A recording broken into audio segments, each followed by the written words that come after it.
आदाब नाज़रीन, आप देख रहे हैं INN न्यूज़। मैं हूं शौकत अली सूफी। पेश हैं आज दिन भर की कुछ अहम खबरें। वज़ीर आज़म नरेंद्र मोदी ने जुमा को नई दिल्ली के करियप्पा ग्राउंड में नेशनल कैडेट कोर की रैली का मुआयना करते हुए पीएम मोदी ने गार्ड ऑफ ऑनर का मुआयना किया और NCC दस्तों के मार्च पास्ट का जायजा लिया। इस दौरान उन्हें पगड़ी पहने देखा गया। पीएम मोदी ने काले रंग की ऐनक भी पहन रखी थी। इससे पहले बुध के रोज 73वें योम जमहूरिया के मौके पर मोदी ने ब्रह्मा कमल से लैस उत्तराखंड की टोपी और मणिपुर की रिवायती गमछा लेंगियान पहनी, जिसने सबकी तवज्जो मबजूर कर ली थी। राजपथ पर यौम जमहूरिया की तकरीबात में शिरकत करने से पहले मोदी दोनों रियासतों के रिवायती मलबूसात के अटूट हिस्से के तौर पर रिवायती कुर्ता पायजामा पहनकर कौमी समर मेमोरियल पहुंचे थे। NCC रैली से खिताब करते हुए पीएम मोदी ने कहा कि उस वक्त मुल्क अपनी आज़ादी का अमृत महोत्सव मना रहा है। जब कोई नौजवान मुल्क के ऐसे तारीखी मौके का गवाह होता है तो उसके जश्न में एक अलग ही जोश और खरोश होता है। वही जोश और जज्बा मैं भी करियप्पा ग्राउंड में देख रहा हूँ। मोदी ने कहा, मैं भी NCC का एक फाल कैडेट रहा हूं। उन्होंने कहा कि मुझे फख्र है कि मैं भी आपकी तरह NCC का फाल कैडेट रहा हूं। मैंने NCC में जो तरबियत हासिल की, मुझे जो कुछ सीखने को मिला, आज मुझे मुल्क के तई अपनी जिम्मेदारियों को निभाने में बहुत ताकत मिलती है। अब मुल्क की बेटियां सैनिक स्कूलों में दाखिला ले रही हैं। फौज में खवातीन को बड़ी जिम्मेदारियां मिल रही हैं। मुल्क की बेटियां फिजाइया में लड़ाकर तैयारे उड़ा रही हैं। ऐसे में हमारी कोशिश होनी चाहिए कि ज़्यादा से ज़्यादा बेटियों की NCC में शमूलियत हो। साथियों, कोरोना के इस काल ने पूरी दुनिया को हम भारतीयों के अनुशासन, हम भारतीयों की समाज शक्ति का परिचय दिया है। अब जनता कर्फ्यू के दौरान पूरा देश कोरोना से लड़ने के लिए एकजुट हो गया तो पूरा विश्व हैरान हो गया था। कुछ लोग हमारे समाज को कोसते हैं, लेकिन इसी समाज ने दिखा दिया कि जब बात देश की हो तो उससे बढ़कर कुछ नहीं। जब सही दिशा मिले, सही उदाहरण मिले, तो हमारा देश कितना कुछ करके दिखाता है। ये उसका उदाहरण है। आप NCC और NSS के युवाओं ने भी कोरोना के इस संकट में अपने सेवाभाव से सभी का दिल जीता है। अब आपके ये भी दायित्व है कि जो कुछ आपने NCC में सीखा है,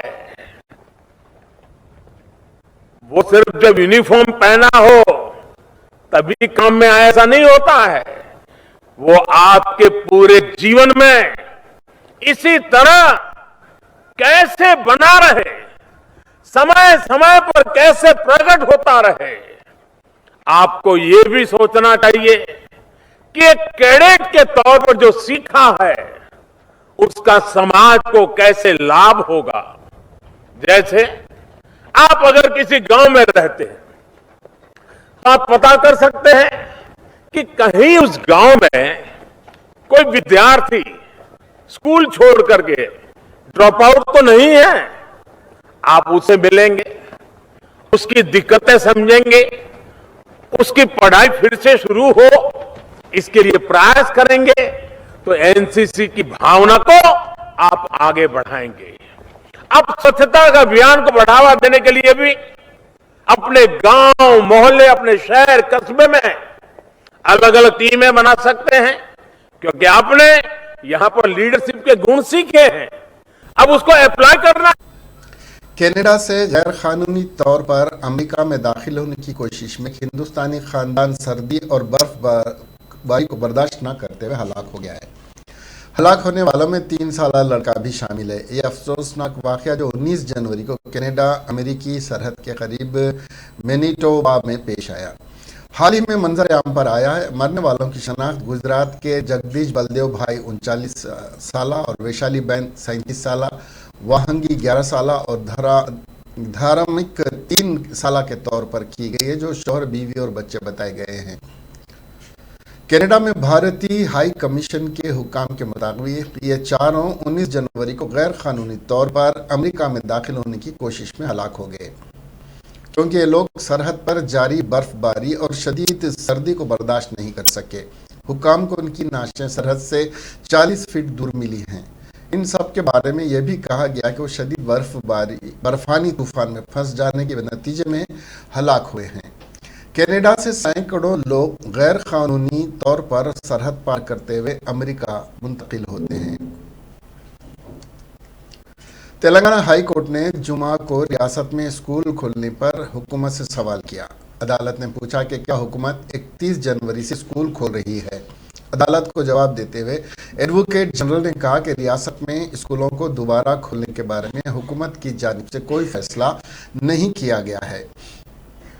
बेंच, जिसने मुतादिद दरख्वास्तों पर निपटा था, हुकूमत से हफ्ते के आखिर में बाजारों में इन्फेक्शन के फैलाव को रोकने के लिए उठाए गए इकदाम के बारे में भी पूछा और सुमक्का सरलम्मा यात्रा के लिए किए गए इंतजाम के बारे में भी दरियाफ्त किया। दनिशना doctor G Srinivas Rao, director of public health, जिन्होंने अदालत की समाअत में शिरकत की, अदालत को अमली तौर पर बताया कि बुखार सर्वे के दौरान 77 लाख घरों का दौरा करके तकरीबन 3.45 लाख आइसोलेशन किट्स लोगों के हवाले की गई हैं। राव ने यह भी कहा कि रियासत में मुस्बित केसों की शरह 3.16% है। आइसोलेशन किट्स में बच्चों के लिए दवा के बारे में पूछे जाने पर श्रीनिवास राव ने कहा कि बच्चों की दवा बराह रास्त किट्स के जरिए नहीं दी जानी चाहिए और उसे अलग से देना होगा। ताम अदालत ने इस पर तफसीली रिपोर्ट पेश करने को कहा और केस की समाअत 3 फरवरी तक मुलतवी कर दी। वजीर सेहत हरीश राव ने खम्मम का दौरा करते हुए वहां पर सुपर स्पेशलिटी हॉस्पिटल में कैथोलिक सर्विस का इफ्तिताह अमल में लाया।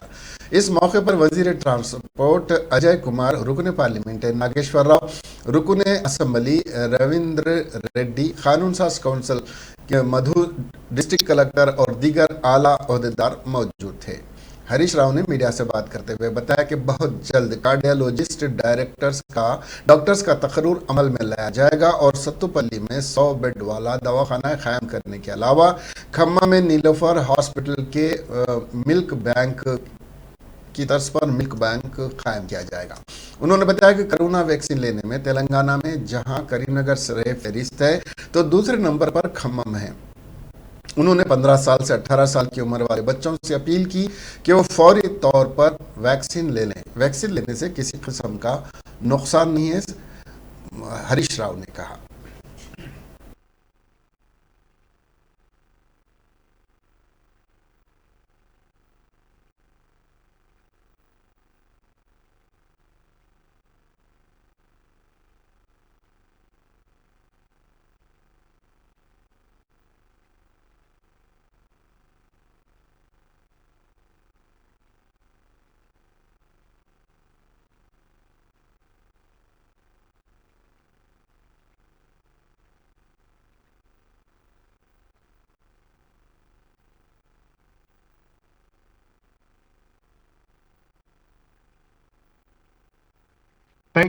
ఈ విద్యా సంవత్సరంలోని అడ్మిషన్స్ జరగాలి కనుక రేపు ఆ మెడికల్ కాలేజీ పనులన్నీ కూడా క్లాస్ రూమ్స్ కానీ హాస్టల్స్ కానీ మరి అక్కడ ఆసుపత్రిలో కొత్తగా 100 పడకల ఆసుపత్రి కూడా ఒకటి నిర్మాణం చేసినాం, ఎంసీహెచ్ హాస్పిటల్.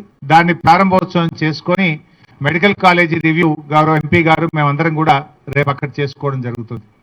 ముఖ్యంగా ఈ 2 రోజుల్లో ఇటు సత్తుపల్లి, మధుర, కొత్తగూడెం, ఖమ్మం ఈ 4తో పాటు 2 జిల్లాల్లో ఉండేటువంటి ఈ హెల్త్ డిపార్ట్మెంట్ సంబంధించిన రివ్యూ కూడా డీటెయిల్డ్ గా ఇటు ఖమ్మం జిల్లాలో అటు కొత్తగూడెం జిల్లాలో కూడా చేయాలని నిర్ణయించుకున్నాం. ఎందుకంటే మీరు వెళ్ళిపోవాలి కనుక మీడియా కన్వీనియన్స్ కోసం ముందు మీ ప్రెస్ మీట్ పెట్టినాం, తర్వాత మా రివ్యూ కొద్ది గంటల పాటు జరుగుతుంది. సో మిమ్మల్ని తొందరగా పంపించాలనే ఉద్దేశంతో ముందు ప్రెస్ మీట్ పెట్టినాం. వీ డోంట్ వాంట్ టు, ఎందుకంటే కరోనా టైంలో సభలు సమావేశాలు కూడా పెట్టుకోలేదు, కేవలం మీడియా కన్వీనియన్స్ కోసం మీకు ప్రెస్ మీట్ పెట్టినాం. ఎందుకంటే కరోనాలో మొత్తం కూడా ఎక్కడ కూడా సభలు సమావేశాలు ర్యాలీలు అన్ని కూడా బ్యాన్ చేసినాం.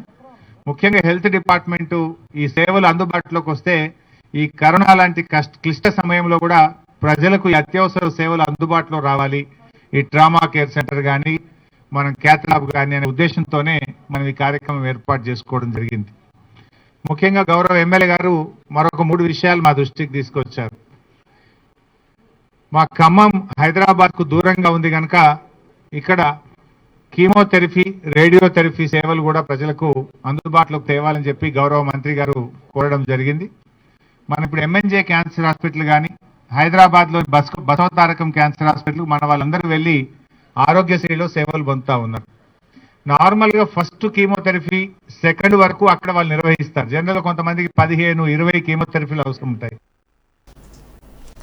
रियासती वजीर नशाबंदी व सयाहत वी श्रीनिवास गौड़ ने चीफ मिनिस्टर ऑफिस की सेक्रेटरी स्मिता सब्रवाल के हमरा जिले गढ़वाल चन्नूपल्ली रिजर्वायर का तफसीली मुआयना किया और इंजीनियरों को हिदायत दी कि वो रिजर्वायर के कामों को जंगी खतूत पर जल्द से जल्द मुकम्मल करें. वजीर आला के चंद्रशेखर राव मौसम सरमा की आमद से कबल इस रिजर्वायर के बकाया कामों के फौरी तकमील के ख्वाहां हैं. यह रिजर्वायर तेलंगाना, कर्नाटका और आंध्र प्रदेश की सरहद पर वाक़ है, जहाँ मुख्तलिफ रियासतों के मजदूर शब रोज़ कामों की तकमील में मसरूफ़ हैं. स्मिता सब्रवाल चीफ इंजीनियर को हिदायत दी कि वो रोज़ाना की बुनियाद पर प्रोजेक्ट के कामों की तफसील वज़ीर आला के दफ्तर को रवाना करें. सब्रवाल ने कहा कि इस R&B प्रोजेक्ट के बास ये इलाका सरसब्ज़ व शादाब बन जाएगा.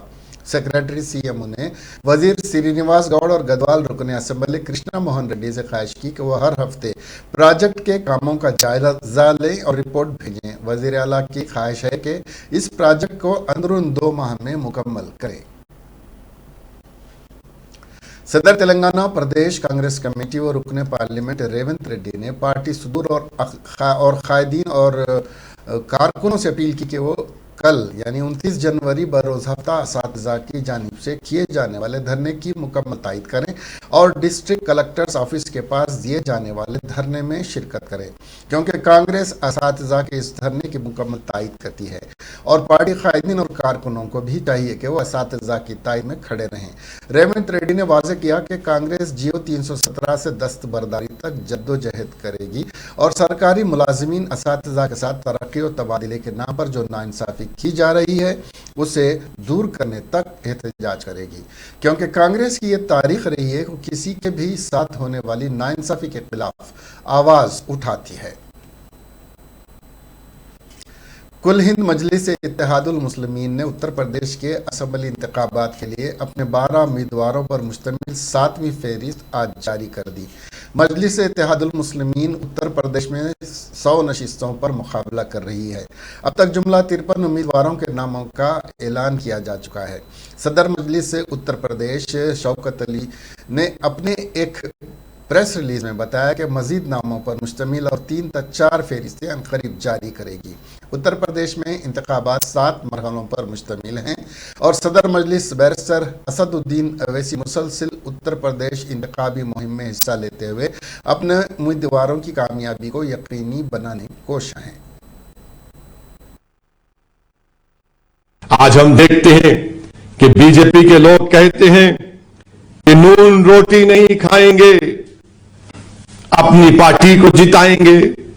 समाजवादी पार्टी के ये जो हमारे लोग हैं जो आंखें बंद कर बैठे हैं, जो दिमाग और अपने दिल को इस्तेमाल नहीं करते, जिनको अपने फैसलों पर यकीन नहीं है, वो लोग नारा लगाते हैं ये जवानी है कुर्बान, फुला भैया तेरे नाम.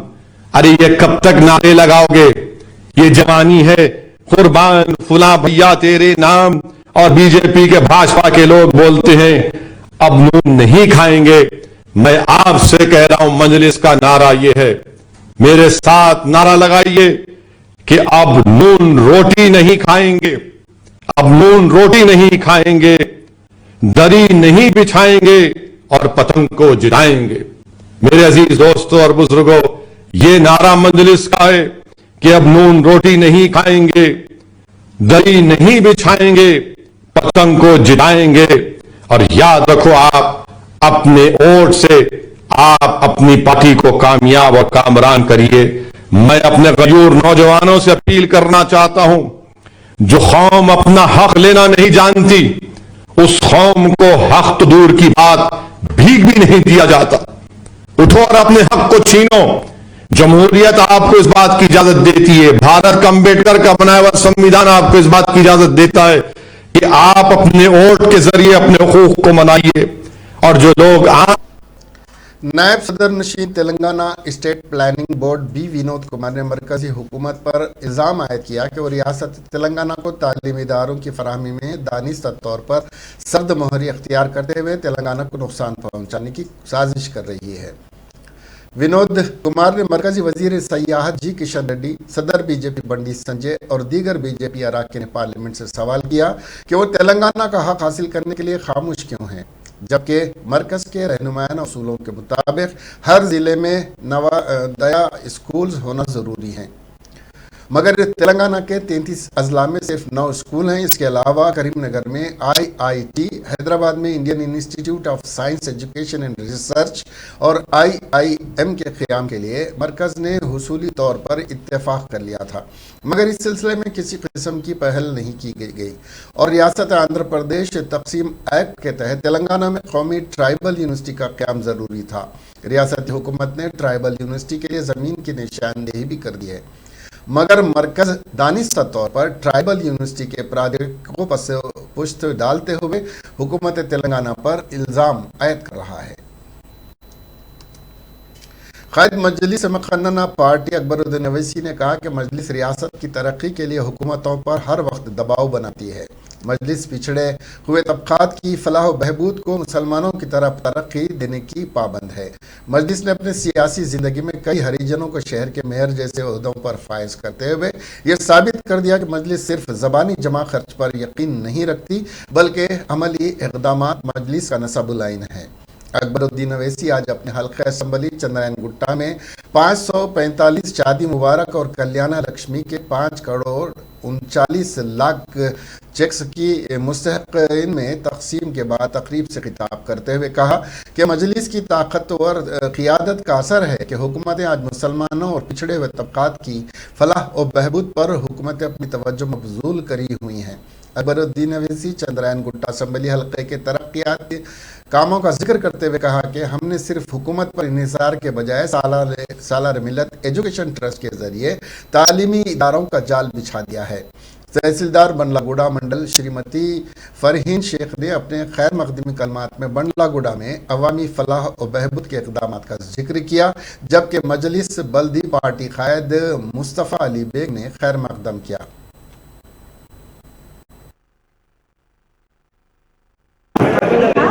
रियासत Nagar division M A Qadeer Khan Mehrunnisa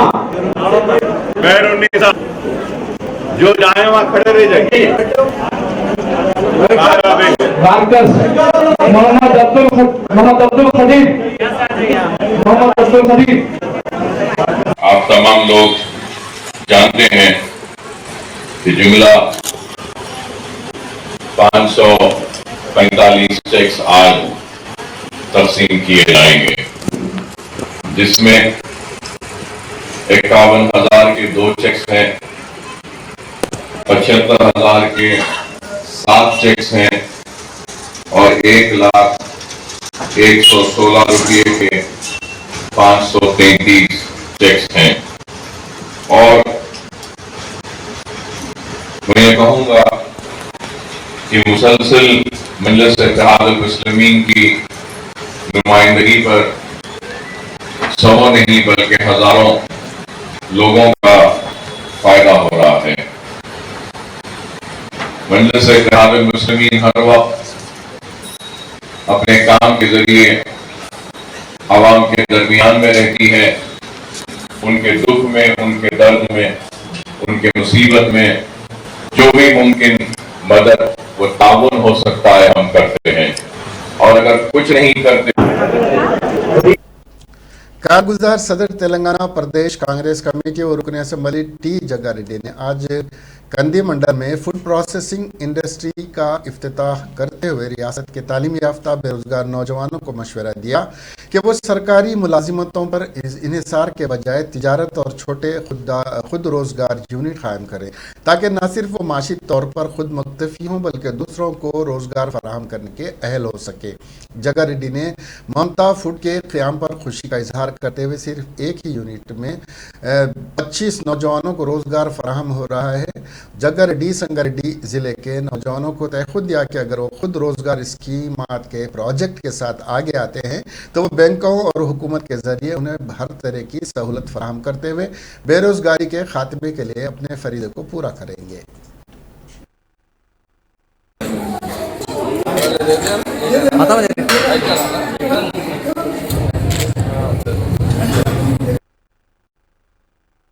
మన కంది గ్రామానికి సంబంధించి ఈ యొక్క కంది శివారులో ఏదైతే ఆర్టీఓ ఆఫీస్ ఉన్నదో ఆర్టీఓ ఆఫీస్కి ఎదురుగా పక్కకు ఆర్టీఓ ఆఫీస్ పక్కకు ఈ కంది గ్రామ పంచాయతీ పరిధిలో మరి నవాజు ఇక్కడ వాళ్ళ కుటుంబ సభ్యులతో మమత వాళ్ళ మిసెస్ పేరు మీద మరి नोट बरायोट मुकदमे में कांग्रेस रुकन पार्लियामेंट रेवंत रेड्डी की दरखास्त पर आज सुप्रीम कोर्ट में समाअत हुई। नोट बरायोट मुकदमे की तहकीकात एंटी करप्शन ब्यूरो के दायरे इख्तियार में नहीं है और तहकीकात को चैलेंज करते हुए रेवंत रेड्डी ने सुप्रीम कोर्ट का दरवाजा खटखटाया। सुप्रीम कोर्ट ने रेवंत रेड्डी के वकील से कहा कि हाई कोर्ट में मुकदमे की समाअत किस मरहले में है, तफसीलात पर मबनी हलफनामा दाखिल किया जाए। मुकदमे की आइंदा समाअत 2 हफ्ते बाद होगी।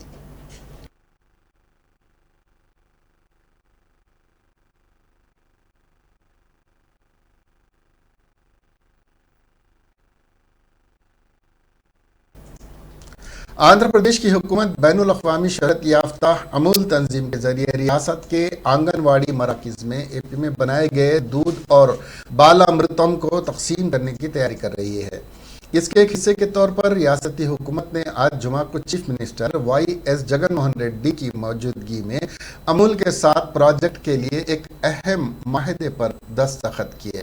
इस मौके पर बात करते हुए चीफ मिनिस्टर जगन ने कहा कि आज हम अनंतपुर जिले के 85 गांव में एक और अच्छे प्रोग्राम जगन्ना पाला वेलुगु का आगाज कर रहे हैं। उन्होंने कहा कि ये प्रोग्राम प्रकाशम, YSR कड़पा, चित्तूर, गुंटूर, मगरबी गोदावरी और कृष्णा जिले में पहले से ही जारी है और अनंतपुर जिले में एक नया प्रोजेक्ट शुरू किया जा रहा है जो अनंतपुर जिले के लिए अच्छी खबर है। इसको शामिल करने से डेयरी फार्मर्स को 5 रुपए मिलते हैं, 20 रुपए में आमदनी होगी। YS जगनमोहन ने कहा कि हुकूमत रियासत में बल्क दूध को कूलिंग यूनिट्स कायम कर रही है और राय दी कि अमूल के बाद निजी कंपनियों को नरखों में इजाफा करने पर मजबूर किया गया है। चीफ मिनिस्टर जगन ने कहा कि हम दूध जमा करने में घपलों पर खुसूसी तवज्जो दे रहे हैं। मालूम है कि हामिला खवातीन के लिए 200 ग्राम ग़िज़ाइयत से भरपूर खुराक, बच्चों के लिए 100 ml लीटर दूध योमिया फराहम किया जाता है। अब तक कर्नाटक दूध फेडरेशन बेंगलुरु से सालाना 12.84 करोड़ लीटर दूध टेट्रा पैकिंग की शक्ल में 101 करोड़ लीटर माहाना की शरह से और तेलंगाना स्टेट फूड सोसाइटी से सालाना 48,692 मैट्रिक टन बाला अमृतम को फराहम कर रही है और आंगनवाड़ी को दिया जा रहा है। रियासती हुकूमत 500 करोड़ रुपए इसके लिए खर्च कर रही है। बच्चों की आबाद पर 265 करोड़ रुपए खर्च कर रही है। रियासत में कुल 55,607 आंगनवाड़ी मराकिज़ हैं। మంచి పరిణామం ఈరోజు జరుగుతూ ఉంది। అనంతపురం జిల్లాలో కూడా ఈరోజు అమూల్ సంస్థ రంగ ప్రవేశం చేసింది। పాల సేకరణ మొదలు పెట్టడం జరుగుతూ ఉంది। వ్యవసాయానికి పాడి తోడవుతూనే గిట్టుబాటు అయ్యే అవకాశాలు, పరిస్థితులు ఎక్కువగా ఉంటాయి। కాబట్టి ఆ పాల ఉత్పత్తికి, ఆ పాడి పెంపుదలకు అమూల్ ఎంతగానో ఉపయోగపడుతుంది। అమూల్లే ఎందుకు అన్న ఒక అంశానికి వస్తే, అమూల్ ఈరోజు ప్రపంచంలోనే 8వ స్థానంలో ఉన్న సంస్థ। అమూల్ దేశంలో నెంబర్ 1 సంస్థ। అమూల్ యజమానులు ఎవరు అని అంటే అదంతా మీరే. పాలు పోస్తా ఉన్న ఆ అక్క చెల్లెమ్మలే అమూల్కు యజమానులు. అందుకే అమూల్ మార్కెట్లో ఇతర ఏ ప్రైవేట్ డైరీ ఇచ్చేదానికన్నా కూడా ఎక్కువ రేట్ ఇచ్చి కొనుగోలు చేస్తుంది. కొనుగోలు చేయడమే కాకుండా ఈ రోజు ప్రాసెసింగ్ అమూల్ సంస్థ ఏ స్థాయిలోకి చేస్తా ఉంది అని అంటే పాలల్లో నుంచి చాక్లెట్ సైతం ఉత్పత్తి చేసే ఒక గొప్ప స్థాయిలోకి అమూల్ ఎదిగిన పరిస్థితులు ఈ రోజు కనిపిస్తా ఉన్నాయి. అందుకనే అమూల్తో సాటి పోటీ ఎవరు కూడా లేని పరిస్థితిలోకి అమూల్ ఎదిగింది. ఈ అమూల్ వల్ల వచ్చే ఇంకొక మంచి ఏమిటి అని అంటే అత్యధిక రేటుకు ఎటువంటి మోసాలు లేకుండా, కల్తీ లేకుండా, ఎటువంటి మోసాలు, దళారులు ఇటువంటివేవీ లేకుండా మాక్సిమం రేటు అక్క చెల్లెమ్మలకి ఇచ్చే పరిస్థితిని క్రియేట్ చేస్తూ అక్క చెల్లెమ్మలకు మంచి రేటు ఇవ్వడమే కాకుండా ఈ ప్రాసెసింగ్ చేసినందువలన వచ్చిన లాభాలను కూడా బోనస్ రూపకంలో 6 నెలలకు ఒకసారి మళ్ళీ అక్క చెల్లెమ్మలకు తిరిగి వెనక్కి ఇస్తారు. ఇంతకన్నా గొప్ప పరిస్థితి సహకార రంగంలో ఎప్పుడు కూడా ఎక్కడా కూడా మనం చూడని పరిస్థితులు కనిపిస్తాం. నిజంగా ఒక మంచి పరిణామం ఈరోజు జరుగుతా ఉంది.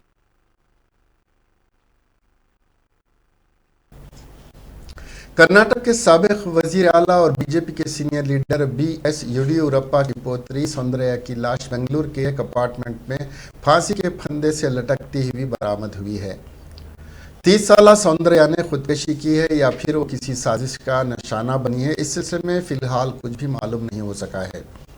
BS येडियुरप्पा के दफ्तर से एक बयान जारी हुआ है जिसमें मुतला किया गया है कि बोरिंग और लेडी कर्जन अस्पताल में सौंदर्या का पोस्टमार्टम अमल में आया है।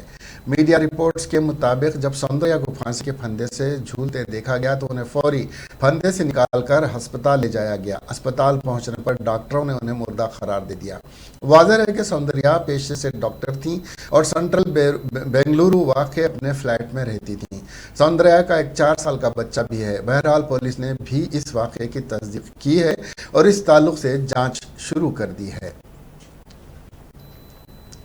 मुल्क इस वक्त कोरोना वबा की तीसरी लहर की जद में है और इन्फेक्शन की सूरत हाल में मामूली बेहतरी के दरमियान गुज़िश्ता 24 घंटों के दौरान मुल्क में 2,51,200 नए मामला सामने आए और राहत की बात यह है कि इसके मुकाबले में तकरीबन 1 लाख ज़्यादा यानी 3,47,443 अफराद सेहतियाब हुए हैं।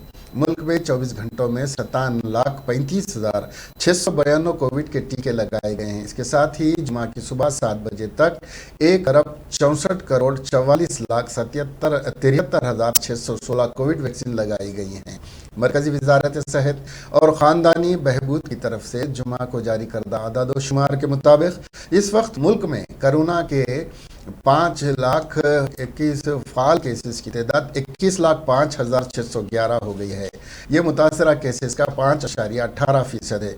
मुल्क में अब तक मजमूई तौर पर 3,80,24,771 अफराद कोविड से सेहतियाब हो चुके हैं। बहाली की शरह 93.60% है। उसके साथ ही 627 लोगों की मौत के बाद मरने वालों का आदाद-ओ-शुमार बढ़कर 4,92,327 हो गया है। मुल्क में इस वक्त शरह अमवात 1.21% है। गुज़िश्ता 24 घंटों में मुल्क में 15,82,307 कोविड टेस्ट किए गए हैं। मुल्क में कुल 72,37,48,555 कोविड टेस्ट किए जा चुके हैं।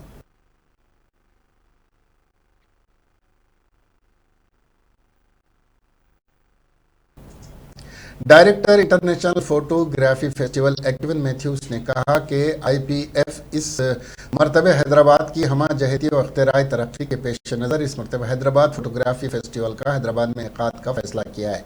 INN से बात करते हुए मैथ्यूज ने कहा कि फेस्टिवल के दौरान international photography award of the year मुंतखब फोटोग्राफर को अता किया जाएगा। ये फेस्टिवल कई वजूहात की बिना पर हर एक की तवज्जो का मरकज़ रहेगा।